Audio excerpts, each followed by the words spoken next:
नमस्कार, आपके साथ मैं हूं समीर अब्बास। संयुक्त राष्ट्र में प्रधानमंत्री नरेंद्र मोदी के ओजस्वी भाषण के बाद बॉर्डर पर भी जवानों का हौसला बढ़ा हुआ है। चीन और पाकिस्तान की हालत खराब है। जिनपिंग खान दोनों हैरान परेशान हैं।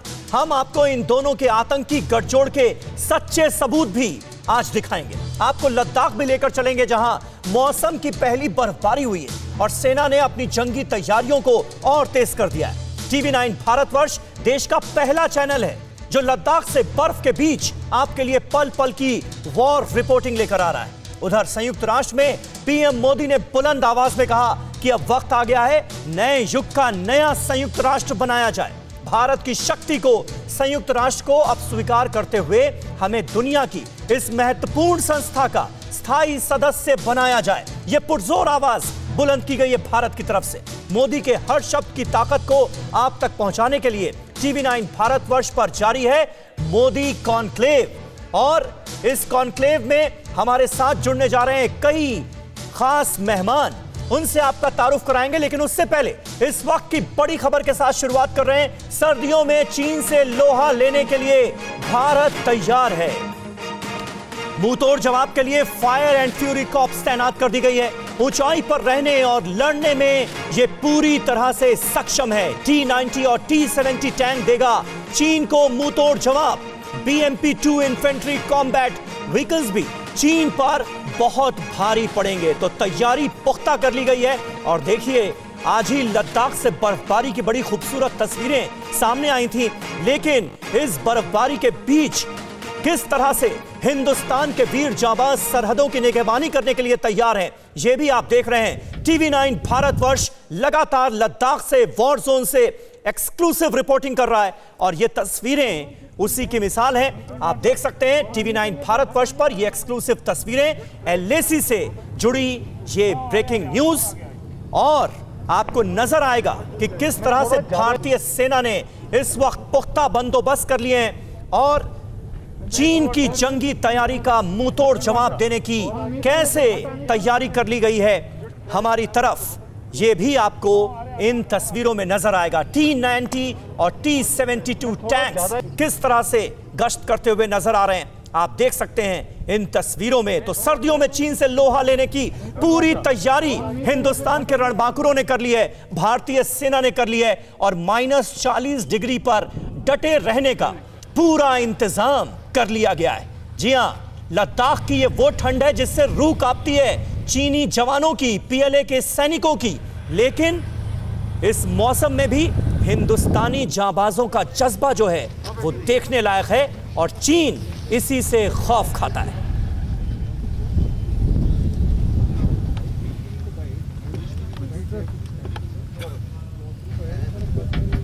और आपको बता दें, हमारे एक और सहयोगी श्रीनिवास इस वक्त लद्दाख पहुंच चुके हैं। LAC से जुड़े तमाम इलाकों का पूरा ब्यौरा लेकर वो इस वक्त हमारे साथ हाजिर हैं। इसके अलावा सुमित चौधरी हमारे डिफेंस कॉरेस्पॉन्डेंट हमारे साथ मौजूद हैं और थोड़ी देर में तमाम खास मेहमान भी हमारे साथ मौजूद होंगे। लेकिन श्रीनिवास, आज सबसे पहले मैं आपके पास आऊंगा, जरा बताइए कैसे -40 -50 डिग्री के टेम्परेचर में भी सरहदों पर डटे रहने की पूरी तैयारी कर ली गई है। आज ही हमने देखा था लद्दाख से बर्फबारी की तस्वीरें भी सामने आई थी। समीर, सबसे पहले मैं आपको वो तस्वीर दिखाता हूं जिसकी आप बात कर रहे थे कि ठीक आप हमारे पीछे आप वो बर्फ से ढकी चोटियां देख रहे हैं। मौसम लगातार बदलता जा रहा है और हर बदलते दिन के साथ इसी तरह बर्फबारी बढ़ती जाएगी और ये तमाम पूरा इलाका बर्फ की चादर से ढक जाएगा। लेकिन जहां तक बात है कि आखिर जब तापमान -40 से 50 डिग्री के आसपास होगा तो उस वक्त आखिर किस तरह से हमारे जवान वहां डटे रहेंगे। जैसा कि आपने तमाम बातें बताई, जो बात कर रहे थे हम फायर एंड फ्यूरी कॉर्प्स की, ये हिंदुस्तान की नहीं बल्कि दुनिया की अपनी तरह की वो फोर्स है जो इतनी ऊंचाई पे और इस तरह के मौसम में बड़े आराम से दुश्मनों से लोहा ले सकती है। तो आने वाले कुछ दिनों में अब तापमान इस पूरे इलाके में -30 से लेकर -50 डिग्री सेंटीग्रेड तक पहुंच जाएगा और तब सबसे बड़ी चुनौती होगी कि जो हमारे आर्म्स एंड एमुनिशन है, जो आर्टिलरी है, जो वहां पहुंच चुकी हैं, जिन तमाम चीज़ों की आप बात कर रहे थे, T-72 टैंक्स, T-90 और इनको ले जाने वाली BMP-2 आर्टिलरी व्हीकल्स, सबसे बड़ी चुनौती होगी उनके मेंटेनेंस तक। बताया ही जाता है कि -40 डिग्री सेंटीग्रेड तक ये तमाम चीजें वहां काम करेंगे। लेकिन हम आपको बता दें कि भारतीय सेना की तरफ से इनके मेंटेनेंस के लिए भी वो तमाम तैयारियां कर ली गई हैं कि अगर किसी तरह की बिल्कुल श्रीनिवास सही कह रहे हैं आप, तैयारियां पूरी हैं और जोरों पर है। हमारे डिफेंस करेस्पॉन्डेंट सुमित चौधरी भी इस वक्त हमारे साथ मौजूद हैं। सुमित, कैसे आप डिफाइन करेंगे इन तस्वीरों को जो इस वक्त लद्दाख से हमारे पास आ रही हैं और -40 -50 डिग्री टेम्परेचर की बात सुनकर ही चीनी सैनिकों की रूह कांपती है, और उस टेम्परेचर में रहने की हमारी तैयारी कितनी मजबूत है यह देखकर सीना चौड़ा होता है। सीना चौड़ा भी होता है और ये भी एहसास होता है कि भारत समीर इन तैयारियों के लिए कितने पहले से तैयार था। ऐसा नहीं है कि भारत को ये अंदेशा अभी हुआ, भारत को ये अंदेशा पहले से था कि आने वाले वक्त में ना सिर्फ पाकिस्तान बल्कि चीन भी अगर ऐसी गुजारिश करता है तो भारत उसके लिए किस तरीके से तैयार। और जब हम बार बार ये बात कहते हैं समीर कि भारत अब 1962 का भारत नहीं रहा, तो ये तस्वीरें उसको बयान करती हैं, ये तस्वीरें उसका जवाब देती हैं। और अभी जब हम तस्वीरें अपने दर्शकों को दिखा रहे हैं, ये वो इलाका है, मैं आपको बताऊं, जो आप साउथ पैंगोंगसो की तरफ अगर आप आगे बढ़ें, चुमार, डेमचौक और खास तौर पर इन एरियाज के अंदर 17,000 20,000 फीट की ऊंचाई पर अपने टैंक आर्टिलरी को मोबिलाइज करना, वहां पे तैनात करना, उनको मेंटेन करना, समीर ये बहुत बड़ी क्षमता है, ये बहुत बड़ी चुनौती है। लेकिन भारतीय सेना इन चुनौतियों का न सिर्फ मुकाबला कर रही है बल्कि कई सालों से वहां पर बनी अभी जो हम टैंक हम लगातार दिखा रहे हैं T-90 टैंक, ये करीबन 45 से 60 टन के होते हैं। इनको इन एरियाज में लेकर जाना समीर, वहां पर बनाए रखना और उसकी मेंटेनेंस करना, ये अपने आप में बड़ी चुनौती। एक छोटा सही बात है बिल्कुल। सुमित और श्रीनिवास आप दोनों हमारे साथ बने रहिए।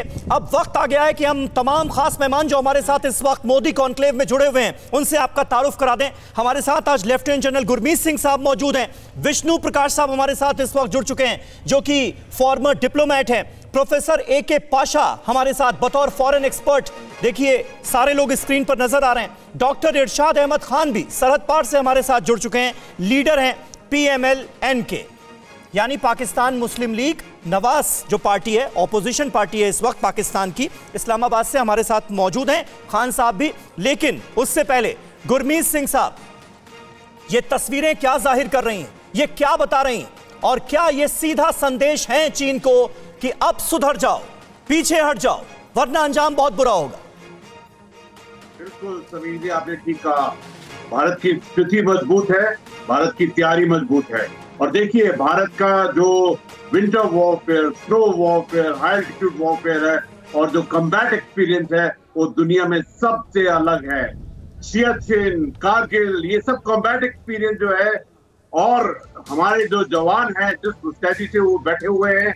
और देखिए जो 29 अगस्त को जो स्थिति बदली है, जो एक स्ट्रैटेजिक जो प्रीएम्प्टिव एक्शन किया था और जिस प्रकार से एरिया को डोमिनेट कर रहे हैं, और हमारा जो क्वालिटी ऑफ एक जवान जो राष्ट्र के लिए सब कुछ करने के लिए जो एक हर वक्त तत्पर रहता है, और जिस प्रकार से स्थिति है ये बहुत मजबूत स्थिति है और इस पर गर्व है भारत की सेना पर और भारत के हर एक सैनिक के ऊपर। बिल्कुल। और मनीष झा भी हमारे साथ इस वक्त जुड़ चुके हैं। मनीष, मैं जिक्र करने से रह नहीं पा रहा हूं, यूएन में जो शानदार स्पीच दी गई है प्रधानमंत्री नरेंद्र मोदी की तरफ से, कहीं ना कहीं यूएन को भी अपनी जिम्मेदारियों का एहसास दिलाने की कोशिश प्रधानमंत्री मोदी की तरफ से की गई है कि आप देखिए आज की तारीख में चीन क्या कर रहा है, पाकिस्तान क्या कर रहा है, इस पर यूएन की चुप्पी चलेगी नहीं अब।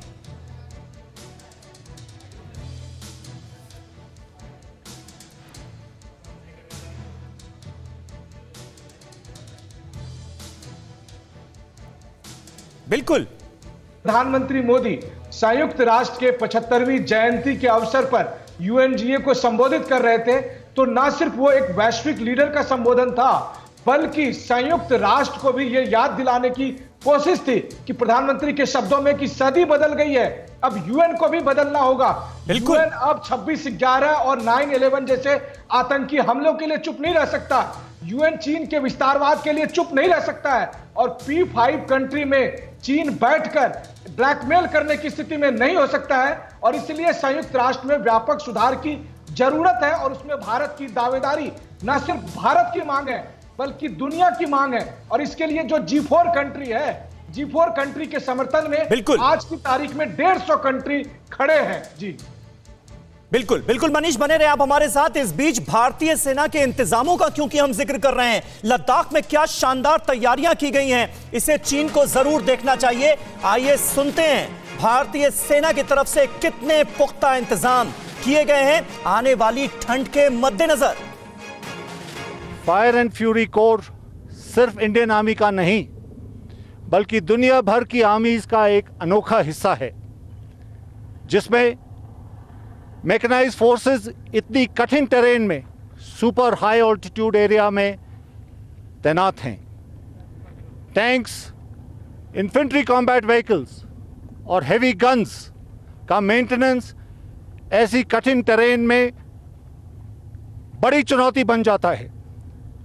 क्रू और इक्विपमेंट रेडीनेस को इंश्योर करने के लिए आज हमारे सभी लॉजिस्टिक अरेंजमेंट्स अपनी अपनी जगह पर हैं। ये क्रू और इक्विपमेंट रेडीनेस को हम कैसे अचीव करेंगे? हमारा हाई मोरल और जोश, हमारी सख्त ट्रेनिंग और स्पेशल विंटर क्लोथिंग क्रू को रेडी टू फंक्शन हालत में रखने में मदद करेंगी। और प्रोफेसर ए के पाशा हमारे साथ मौजूद हैं। पाशा साहब, आप किस तरह से अब देखते हैं? देखिए, तैयारियां तो चीन की तरफ से भी जंगी की गई हैं, यहां पर मुंहतोड़ जवाब देने की पूरी तैयारी हो चुकी है। यानी अगर जंग के हालात पैदा होते हैं तो चीन को करारा जवाब मिलेगा, और यह बात कहीं ना कहीं चीन भी बखूबी जानता है। उसके बावजूद भी क्या बातचीत से मसले का हल होगा, यह उम्मीद अभी जिंदा लग रही है आपको? जी देखिए, दोनों तरफ से तैयारी हुई है और चीन को हमारी तरफ से क्लियर मैसेज भी गया है कि हम मुंह तोड़ जवाब देने के लिए तैयार हैं। बिल्कुल। लेकिन हमें दूसरी नज़र से भी देखना चाहिए कि क्या जंग दोनों पक्षों के हक में है या डिप्लोमेसी या पीसफुल रेजोल्यूशन या डायलॉग से भी काम लेना चाहिए। क्योंकि डिफेंस मिनिस्टर्स की मीटिंग हुई है, फॉरेन मिनिस्टर्स की मीटिंग हुई है, कमांडर्स की मीटिंग हुई है, जी हाँ। उसमें कुछ खास प्रगति नहीं हुई है। अब क्वेश्चन ये है कि प्रधानमंत्री और चाइनीज लीडर के साथ मीटिंग ज़रूरी है या कुछ और पॉलिसी अपनाना है, बोल के हमें हाईएस्ट लेवल पे पॉलिटिकल लीडरशिप को अपना पॉलिसी पोजीशन लेना है। लेकिन चीन को मेरे ख्याल से कड़ा मैसेज मिला है कि भारत जो पहले की नज़र में, उनकी नज़र में जो कमज़ोर नज़र आता था, अब वो नहीं रहा है। लेकिन अब पूरी तैयारी के साथ हर मोर्चे पे तैनात किए गए हैं फौज, और इसके मद्देनज़र चीन को भी ये पता चल गया है कि भारत सिर्फ अकेला नहीं है, उसके कई दोस्त हैं, जापान से लेके ब्राज़ील, अमेरिका, जर्मनी और दूसरे अन्य देश भी हैं, और मुंह तोड़ मुकाबला भी जवाब भी दे सकते हैं। लेकिन उसके अलावा हमें पूरी कोशिश करनी चाहिए कि डिप्लोमेसी को अच्छी तरह से हम इस्तेमाल करें, और बिल्कुल बिल्कुल डिप्लोमेसी को अच्छी तरह से इस्तेमाल, और वो कोशिशें लगातार, देखिए बातचीत का रास्ता जो है वो खुला रखा गया है, खुला रखा जाना भी चाहिए, और उम्मीद भी यही की जा रही है हमारी तरफ से कि बातचीत से मसले का हल निकले। लेकिन ये तो तय करेगा चीन का रुख कि ऐसा संभव हो पाएगा या नहीं हो पाएगा। सेना के एक और जाबाज अफसर की जरा बातचीत सुनते हैं और देखते हैं सर्दियों में डटे रहने के लिए कितनी तैयार है हमारी सेना। हमारे पास हर मौसम, हर जगह का अनुभव है, सेना लंबी लड़ाई के लिए तैयार है, यह साफ कर दिया गया है। जय हिंद। मैकेनाइज्ड इन्फेंट्री सेना का एक आधुनिक अंग है, जिसके पास हर मौसम और हर ट्रेन में काम करने का अनुभव है। हाई मोबिलिटी, अम्युनिशन और मिसाइल स्टोरेज होने के कारण यह लंबे समय तक इंडिपेंडेंट लड़ाई लड़ने की काबिलियत रखता है। मैकेनाइज्ड इन्फेंट्री का गनर एक बहुत ही ट्रेन सोल्जर होता है, जो अलग अलग तरह के आर्मामेंट को फायर करके की क्षमता रखता है। तो हमारे साथ तमाम खास मेहमान मौजूद हैं और लगातार हम बात कर रहे हैं सेना की तैयारियों की जो बेहद पुख्ता नजर आ रही है। सरहद पार का रुख कर लेते हैं, डॉक्टर इरशाद अहमद खान साहब मौजूद हैं। डॉक्टर इरशाद, क्या यही वजह है कि चीन दरअसल इस वक्त इन तैयारियों से सकपकाया हुआ है और वो आपके जरिए वो हर काम कराने की कोशिश कर रहा है जो खुद नहीं कर पा रहा है। इसीलिए हम देख रहे हैं आजकल ड्रोन से भी सरहद पार करके हथियार गिराए जा रहे हैं आपकी तरफ से। मेरा ख्याल है अपनी इसी गलत फहमी की वजह से आप लोग मारे जाएंगे। आप अपने बाजू पे एतमाद आपको है नहीं। कभी आप अमेरिका की बात करते हैं, कभी जर्मनी की, कभी इजराइल की, कभी किसी की। जब आपके अपने बाजू में जान नहीं है तो आप दूसरों से पंगा क्यों करते हैं? चाइना से मैंने आपको हर मर्तबा अमेरिका का ख्वाब आप देखते होंगे, अभी तो मैंने जिक्र ही नहीं किया अमेरिका का। हम तो बात कर रहे हैं हिंदुस्तान की तैयारियों की, आपको अमेरिका सुनाई दे रहा है। आपने जोरे बाजू पे आपको एतमाद होना चाहिए, वो जो कि है नहीं, आपके बाजू में जोर नहीं है। दूसरी बात यह, आए दिन आप इल्जाम फिर पाकिस्तान पे लगाते हैं। हमारे बाजुओं की ताकत तो आप कई बार देख चुके हैं खान साहब, क्यों मुंह खुलवा रहे हैं? ड्रोन का करते मैंने तो जो आपसे सवाल पूछा वो उसका जवाब दे दीजिए कि चीन के कहने पर ही आजकल ड्रोन से हथियार गिराए जा रहे हैं ना सीमा पार करके। हमारे सिपाहियों को शहीद किया आपने, हमने उसका जवाब जब दिया आप छावनी छोड़ के आपके जवान भाग गए। क्यों भाग गए? कि आपके अंदर सकत नहीं है हमसे मुकाबला करने की। तो खुदारा मैं आपसे रिक्वेस्ट करता हूं कि अमन का दामन थाम लीजिए। खान साहब किसके अंदर कितनी ताकत है ये यूएन में दोनों नेताओं की स्पीच से आप कंपेयर कर लीजिए, आपको पता चल जाएगा। एक इमरान खान की स्पीच देख लीजिए जिसमें अपनी वो छोटी मानसिकता का इजहार करते हुए नजर आ रहे हैं, और एक हमारे प्रधानमंत्री की स्पीच सुन लीजिए। और अब ये चलेगा नहीं, यूएन को भी इंटरवीन करना पड़ेगा। ये जो आपका रुख है, जिस तरह से टेररिस्तान काम कर रहा है, जिस तरह से चीन अपनी विस्तारवादी नीतियों को आगे बढ़ा रहा है, ये चलेगा नहीं। ये भी साफ कर दिया गया यूएन में। क्यों भाग गए आप लोग? आप लोग इजलास से भागे क्यों? हमारे शेर की धार से हमारे वजीर आजम ने तकरीर करनी शुरू की, आप लोग उठ के भाग गए। ये है बुज़दिली, ये बुज़दिली का सबूत है कि आप लोग फेस क्योंकि वो इतनी छोटी बातें करते हैं, इतनी छोटी बातई करते हैं, उनका कश्मीर का प्रोपेगेंडा ही नहीं खत्म होता। वो पर्सनल अटैक करते हैं प्रधानमंत्री नरेंद्र मोदी पर। पर्सनल अटैक पर जो इंसान उतर आए यूएन के मंच पर, उससे क्या उम्मीद की जा सकती है खान साहब? और एक ग्लोबल लीडर कैसे भाषण देता है, कैसे स्पीच देता है, ये तो आपने सुन लिया होगा जब नरेंद्र मोदी को सुना होगा। तो आप अपना मंच छोड़ के भाग गए, आपका डेलीगेशन उठ के चला गया।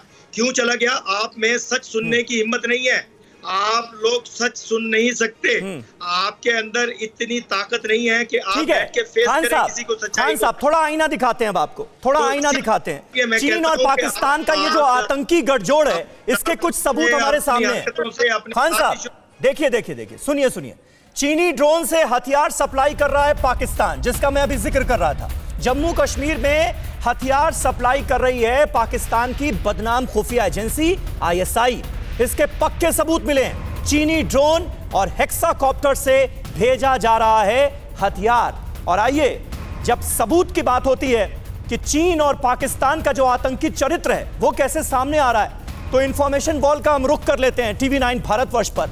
और अब हम आपको दिखाते हैं कि आखिर किस तरह के सबूत सामने आए हैं चीन और पाकिस्तान के आतंकी गठजोड़ के। जिस बात का जिक्र मैं खान साहब से थोड़ी देर पहले कर रहा था, जम्मू कश्मीर में हथियारों की सप्लाई की जा रही है। ISI जो कि पाकिस्तान की बदनाम खुफिया एजेंसी है, वो हथियार भेज रही है। हथियार पर चीन का मार्का लगा हुआ है। ड्रोन से भेजे जा रहे हैं हथियार, हेक्साकॉप्टर्स के जरिए हथियारों की सप्लाई की जा रही है। चीनी कंपनी नॉर्निको के बने हथियार हैं। T97 NSR राइफलें बरामद की गई हैं। PLA इन राइफलों का इस्तेमाल करती है। इससे बड़ा सबूत और क्या होगा कि चीन के कहने पर पाकिस्तान किस तरह से ड्रोन के जरिए हथियारों की सप्लाई कर रहा है। खान साहब हमारे साथ मौजूद हैं इस वक्त, जो कि पाकिस्तान की ऑपोजिशन पार्टी के नुमाइंदे हैं। खान साहब, ये सबूत आपके सामने है, अब क्या बोलेंगे आप? अभी आप सुनिए, अभी आप चीखे नहीं मारेंगे, अभी आप मेरी सुनिएगा। पहले तो यह कि बदनाम ISI नहीं है, ताकतवर दुनिया की बेहतरीन हमारी एजेंसी है पाकिस्तान की, ये जो दुनिया मानती है इसको। दूसरी बात यह है कि हम किसी के जोरे बाजू पे सिक्योरिटी करती है ना आपकी खुफिया एजेंसी ISI, सरहद पार करके ड्रोन से हथियार गिराती है ना। बहुत नाम है पूरी दुनिया में ISI का, आप सही कह रहे हैं। बदनाम होंगे तो क्या नाम ना होगा? आपकी आंखों में आंखें डाल के आपसे बात करेंगे। आपको अपनी ताकत का नहीं तो आंखों में आंखें डाल के बात कीजिए ना। ये चोरी छिपे रात के अंधेरे में ड्रोन के जरिए हथियार क्यों गिरवाते हैं भाई? आंखों में आंखें डालकर बात कीजिए ना। कश्मीरियों पे लगाई हुई है। आप सुनिए, 9 लाख फौज नहते कश्मीरियों पे आप क्यों उसको फौज को हटा नहीं रहे हैं? आपको पता है जिस दिन कश्मीर जवाब नहीं है आपके पास, फौज हटाई, जवाब नहीं है आपके पास ना खान साहब। जैसे पूरी दुनिया देखेगी आपके हालात वो होंगे कि आप दुम दबा। अरे पूरी दुनिया आपका चरित्र देख रही है, आपका कैरेक्टर देख रही है। लानत मलानत हो रही है पूरी दुनिया में आपकी। यूएन के मंच से जो सुनाया गया है आपको, उसके बाद भी आप ऐसे बोल कैसे पा रहे हैं? मुझे तो यही ताज्जुब हो रहा है। मैं आपसे कह रहा हूं ना, आंख में आंखें डालकर बात कीजिए। रात के अंधेरे में ड्रोन से हथियार क्यों गिरवाते हैं? हम आपको आपका हमले का जवाब देते हैं। चलिए ठीक है खान साहब, जवाब नहीं है आपके पास, जवाब नहीं है आपके पास। फेस सेविंग कर रहे हैं आप किसी तरह से। एक और खबर सुन लीजिए। एलओसी पर फिर पाकिस्तान ने सीज फायर वायलेशन किया है। कस्बा केरनी सेक्टर में सीमा पार से लगातार फायरिंग हो रही है। पुंछ के शाहपुर सेक्टर में भी पाकिस्तान ने फायरिंग की है और भारतीय जवान, भारतीय सेना इस फायरिंग का मुंहतोड़ जवाब दे रही है। तो पुंछ के शाहपुर सेक्टर में पाकिस्तान की तरफ से फायरिंग की गई है और इसका मुंहतोड़ जवाब भारतीय सेना की तरफ से दिया जा रहा है। तो चीन की शय पर लगातार पाकिस्तान हालात खराब करने की कोशिश कर रहा है और यह बात हमारे सामने है। यह देखिए, डेटा हमारे सामने आ गया है। 2020 में 3200 से ज्यादा बार सीज फायर वायलेशन किया गया है पाकिस्तान की तरफ से। 25 से ज्यादा स्थानीय नागरिकों की मौत हुई है। यह पाकिस्तान कहां मुंह दिखाएगा जाकर? सीज फायर में इस साल 8 जवान शहीद हुए हैं, करीब 100 से ज्यादा लोग घायल हुए हैं। आर्टिकल 370 हटने के बाद दरअसल पाकिस्तान ऐसा बिलबिलाया हुआ है कि पूछिए मत। 2019 में करीब 2000 बार सीज फायर तोड़ा पाकिस्तान ने और यह सिलसिला बदस्तूर जारी है। हमारे साथ लेफ्टिनेंट जनरल गुरमीत सिंह साहब मौजूद हैं। गुरमीत सिंह साहब, और कितने सबूत दिए जाएं इस टेररिस्तान को? मानने को तो तैयार होगा नहीं। समीर जी देखिए, बहुत ही खूबसूरती के साथ में जो हमारे फर्स्ट सेक्रेटरी हैं यूएन में, उन्होंने 12 बातें कही राइट ऑफ रिप्लाई के तहत, और इतना नीचे स्तर के ऊपर में जाकर पाकिस्तान के प्राइम मिनिस्टर ने यूएन जीए के स्तर पे जो बोला, और ये जो फर्स्ट सेक्रेटरी ने जो बात की है इतनी सुंदर है। 12 तरीके जो डॉक्टर इरशाद बोल रहे हैं, अगर ये उनको सुने तो अपने आप ही इनको बहुत ही गहरी शर्म आएगी। देखिए, उन्होंने फिर दोबारा से झूठ, मिस इन्फॉर्मेशन और वॉर मॉन्गरिंग की बात की है। और देखिए, बड़ी बात तो ये है कि दोबारा फिर न जाने कितनी बार कश्मीर का इशू उठाते हैं। शर्म आती है इस बात की कि एक ऐसा देश है जिसकी सेंटर ऑफ ग्रेविटी, जिसका पूरा फोकस अपने देश के बाहर है, बिल्कुल, अपने देश के अंदर में क्या हो रहा है, एकदम फेल हो रहा है और पूरा अपने आप पूर्ण रूप से चाइना को बेच दिया, उसका फिक्र नहीं है। देखिए, अभी तो बात सिर्फ ये रह गई है पीओके और जो गिलगिट बाल्टिस्तान है वो इनके हाथ से कब जाएगा। पाकिस्तान एक डीप, बिल्कुल यही बात यूएन के मंच पर साफ तौर पर बता दी गई है पाकिस्तान को कि हाँ, अगर बातचीत होगी कश्मीर पर तो वो पीओके को लेकर होगी बातचीत। और उससे भी बढ़ के प्रधानमंत्री ने क्या कहा है यह भी आपको दिखाना बहुत जरूरी है। यूएन में आतंकवाद पर प्रधानमंत्री ने जोरदार प्रहार किया है। आतंकवाद पर पाकिस्तान को बहुत कड़ा संदेश दिया गया है। आतंक की आग ने पूरी दुनिया को झुलसाया। आतंकी हमलों में खून की नदियां बहती रहीं, लाखों मासूम आतंकवाद के शिकार हो गए, यह साफ तौर पर कहा गया है। और साथ ही साथ यूएन को भी आईना दिखाने की कोशिश की गई है। जरा सुन लेते हैं प्रधानमंत्री नरेंद्र मोदी ने यूएन के मंच पर कैसे घेरा चीन और पाकिस्तान जैसे मुल्कों के चरित्र को। ये बात सही है कि कहने को तो तीसरा विश्व युद्ध नहीं हुआ, लेकिन इस बात को नकार नहीं सकते कि अनेकों युद्ध हुए, अनेकों गृह युद्ध भी हुए। कितने ही आतंकी हमलों ने पूरी दुनिया को थर्रा कर रख दिया, खून की नदियां बहती रही। इन युद्धों में, इन हमलों में जो मारे गए वो हमारी आपकी तरह इंसान ही थे। वो लाखों मासूम बच्चे जिन्हें दुनिया पर छा जाना था, वो दुनिया छोड़कर चले गए। कितने ही लोगों को अपने जीवन भर की पूंजी गंवानी पड़ी। और एम्बेसडर विष्णु प्रकाश साहब हमारे साथ मौजूद हैं। विष्णु प्रकाश साहब, आप किस तरह से देखेंगे प्रधानमंत्री नरेंद्र मोदी ने यूएन के मंच से जिन बातों को उठाया? मन की बात वो थोड़ी देर पहले कर रहे थे, लेकिन यूएन के मंच से 130 करोड़ हिंदुस्तानियों के मन की बात कल उन्होंने कर दी। ऐसा लगा आखिर चुप क्यों बैठा रहता है यूएन आतंकवाद से जुड़े इन मुद्दों पर? यह बहुत बड़ा सवाल है। ये बहुत बड़ा सवाल है और प्रधानमंत्री जी ने यूएन को और जो स्थायी मेंबर हैं, सदस्य हैं और जो बदलाव नहीं चाहते हैं, उनको आईना दिखाया। बिल्कुल। और आईना बखूबी दिखाया। देखिए, वो हमारे पड़ोसी मुल्क के प्रधानमंत्री के बाद बोले और उनके पड़ोसी मुल्क के प्रधानमंत्री ने जो बोला आपने बातचीत की है, पर हमारे प्रधानमंत्री ने क्या कहा, ये फर्क है। उन्होंने कहा कि इस वक्त जो महामारी फैली हुई है उसका एक ही इलाज है, वो वैक्सीन है।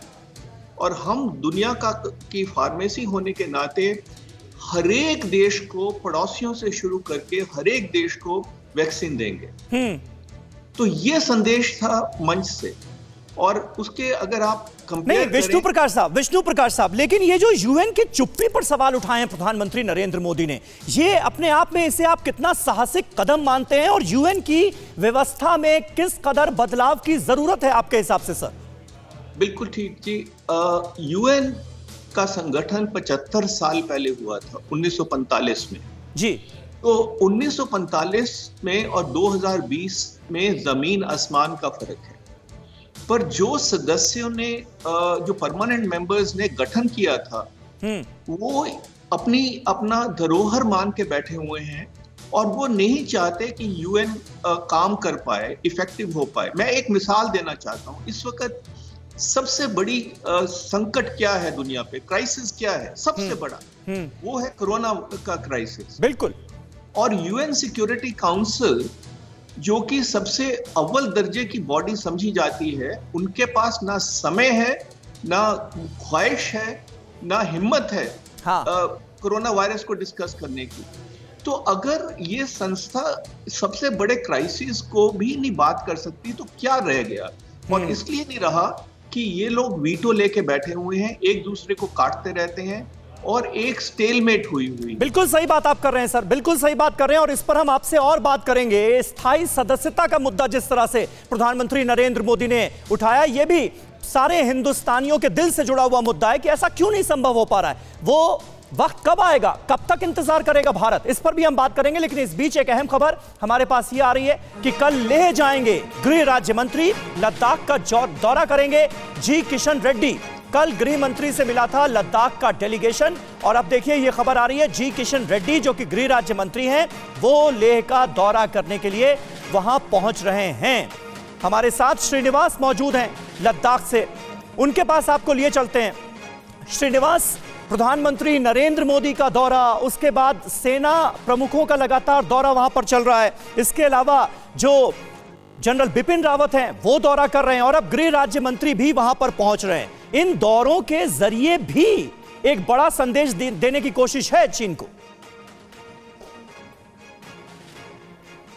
समीर, बिल्कुल सही फरमाया आपने। साफ साफ ये सीधा इशारा चीन की तरफ है कि आप सावधान हो जाओ, हम पूरी तरह से तैयार हैं। और ये दिखा रहा है, हमारी राजनीतिक शक्ति भी दिखा रही है। जो केंद्र में बैठी हमारी सरकार है वो अपनी राजनीतिक शक्ति भी दिखा रही है कि हमें कमजोर मत समझना। हमारी सेना तो जांबाज है ही, लेकिन हमें भी हमारी राजनीतिक शक्ति को भी कमजोर मत समझना। पहले ही जहां तक बात करें, अगर हम याद करें, जब प्रधानमंत्री एलएसी पर आए थे और उन्होंने सैनिकों को संबोधित किया था, वो संबोधन सिर्फ सैनिकों के लिए ही नहीं था, बिना नाम लिए चीन को एक सीधा संदेश था। उन्होंने विस्तारवाद के साथ विकासवाद की बात की थी और विस्तारवाद का विरोध किया था जो चीन को सीधे सीधे चुनौती थी। और कल जो संयुक्त राष्ट्र संघ में प्रधानमंत्री मोदी का भाषण था। हम कह सकते हैं कहीं ना कहीं ये उस दिन के संदेश का विस्तार था, क्योंकि वहीं बता दिया था प्रधानमंत्री ने कि हम विस्तारवाद का विरोध करते हैं और हमारी नीति साफ साफ सिर्फ और सिर्फ बिल्कुल, और न सिर्फ विस्तारवादी नीतियों का विरोध करते हैं, आतंकवाद का विरोध करते हैं, बल्कि यूएन की चुप्पी का भी विरोध करते हैं। और यही वजह है कि आज पूरी दुनिया मान रही है कि एक ग्लोबल लीडर की तरह स्टेटमेंट दिया है, वक्तव्य दिया है, भाषण दिया है प्रधानमंत्री नरेंद्र मोदी ने। इस पर हम बात करेंगे अपने तमाम खास मेहमानों से, लेकिन इस बीच एक और बड़ी खबर हमारे पास आ रही है, वो आपको बता दें। एलएसी पर चीन से युद्ध का खतरा और बढ़ा है। एलएसी पर शुरू हुई है बर्फबारी और अब तनाव बढ़ सकता है। ठंड बढ़ने पर जताई गई थी युद्ध की आशंका, ये जानकारी आ रही है। एलएसी पर बर्फबारी की फिराक में ही था चीन। भारतीय जवान भी बदले हुए मौसम में पूरी तरह से तैयार हैं। और एक और अहम खबर आपको और दे दें, एलएसी पर चीन की बड़ी साजिश का खुलासा हुआ है। चीन ने एलएसी पर बड़े बड़े लाउड स्पीकर्स लगा दिए हैं। इसका क्या मतलब है?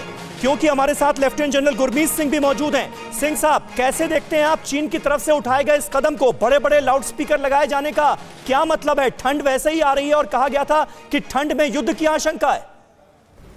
तो इसी सबसे पहले तो एक मिनट गुरमीत सिंह साहब, पहले सुन लेते हैं क्योंकि ताजा तस्वीरें जो हैं वो हम दिखा रहे हैं टीवी 9 भारतवर्ष पर इस वक्त। फिर आपका कमेंट सर।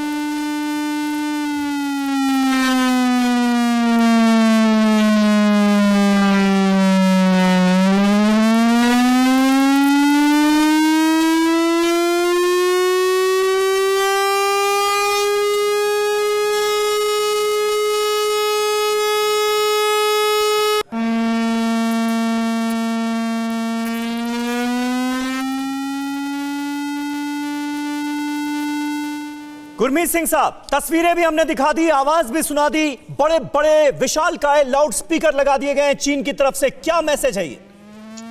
देखिए, ये प्रोपेगेंडा है, ये साइकोलॉजिकल वॉर है और मुख्यतः तो ये बात है कि चीन और पीएलए घबरा गए हैं, डर गए हैं जिस प्रकार की स्थिति है। और ये इनकी पुरानी आदत है। 1962 में भी ये किया था और 67 में भी किया था। 67 में जब नथुला और जोला ने भी यही हरकत की थी और इसका जो मुंह तोड़ जवाब दिया था नथुला में, जब इसके 4000 सैनिक मरे थे। बस ऐसा ही माहौल है एक बार फिर। सुमित चौधरी हमारे डिफेंस करस्पॉन्डेंट हमारे साथ मौजूद हैं। सुमित, आप क्या अपडेट दे सकते हैं? ये बड़े बड़े लाउड स्पीकर लगाकर सायरन बजाकर दिखाने की कोशिश क्या की जा रही है चीन की तरफ से? देखिए, ये चीन का साई ऑप्स है, ये लगातार डराने की कोशिश की जाती है। आपको याद होगा कि 1962 में भी कई जगहों के ऊपर इसी तरीके के बजाकर लाउड स्पीकर, ना चाइनीज में बल्कि में हिंदी भाषा के अलावा अगर सामने वाली कंपनी पंजाबी है तो भाषा में, मराठी है तो मराठी लैंग्वेज में। और ये साई ऑप्स होता है ये बताने की। सुमित, आपके ऑडियो में थोड़ा डिस्टरबेंस आ रहा है। श्रीनिवास, अगर आप जवाब दे सकें। आप खुद एलएसी से जुड़े तमाम इलाकों का दौरा कर रहे हैं और अब एलएसी के उस पार क्या हो रहा है ये हम दिखा रहे हैं अपने दर्शकों को। समीर, देखिए जिस तरह से सुमित बता रहे थे, बिल्कुल सही कह रहे थे। कहीं ना कहीं एक तो कोशिश होती है कि ध्यान भटकाया जाए, जो हमारे भारतीय सैनिक इस तरफ मुस्तैद हैं उनका ध्यान भटकाया जाए। अभी तो हम सिर्फ सायरन की आवाज सुना रहे हैं। आपको सही में हंसी भी आएगी और सोचेंगे ये चीन कर क्या रहा है। चीन वहां पे एलएसी के उस पार पंजाबी, यहाँ तक कि भोजपुरी गाने भी बजा रहा है, मराठी गाने बजा रहा है। जिस तरह के सैनिक इस तरह हिंदुस्तान की सरहद में मौजूद हैं, अगर उन्हें मालूम होता है कि वहाँ मराठी रेजिमेंट है, मराठी सेना के लोग ज्यादा हैं वहां पे, मराठी प्रदेश के, तो वो मराठी भाषा में वहां पे गाने बजाता है। अगर उसे लगता है पंजाबी सैनिक ज्यादा है तो कहीं ना कहीं ये एक ध्यान भटकाने की भी उनकी साजिश होती है और ये पहले भी ऐसा करते आए हैं। तो अब ये मानने की, चलिए, बहुत बहुत शुक्रिया श्रीनिवास, आप बने रहे हमारे साथ और आगे भी आपसे हम जानकारी लेते रहेंगे। लगातार सरहद पर डटा हुआ है आपका अपना चैनल टीवी 9 भारतवर्ष और वहां से एक्सक्लूसिव और एक्सप्लोसिव रिपोर्टिंग का यह सिलसिला आगे भी जारी रहेगा। हमारे साथ जो तमाम खास मेहमान जुड़े थे, आप सबका भी बहुत बहुत शुक्रिया। क्या आप पर भी बरपा है जालसाजी का कहर? सपने टूटे आपके, न घर के न घाट के।